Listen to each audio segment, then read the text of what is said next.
Colour వచ్చేంత వరకు కొంచెం అవి వేగేంత వరకు, ఆ తర్వాత టమాటాలు వేసుకొని వాటిని మగ్గించుకోవాలన్నమాట. టమాటోస్ తొందరగా మగ్గడానికి కొంచెం సాల్ట్ యాడ్ చేస్తున్నాను. సాల్ట్ యాడ్ చేసిన తర్వాత మూత పెట్టేసుకొని ఒక 5 మినిట్స్ మగ్గించుకుంటే దాని తర్వాత ఇలా వస్తుంది. ఆ తర్వాత కొత్తిమీర యాడ్ చేస్తున్నాను.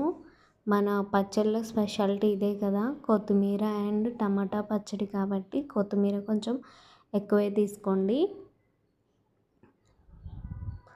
సో ఇంకా ఈ కొత్తిమీర మగ్గడానికి ఒక 5 మినిట్స్ మూత పెట్టేసి ఉంచేసేయండి. 5 మినిట్స్ అయిపోయిన తర్వాత కొంచెం చింతపండు యాడ్ చేయండి, చాలా బాగుంటుంది. సో అలా ఒక 10 మినిట్స్ అయిన తర్వాత చేసుకొని అది పక్కన పెట్టేసుకోవాలి. అది చల్లగా అయిన తర్వాత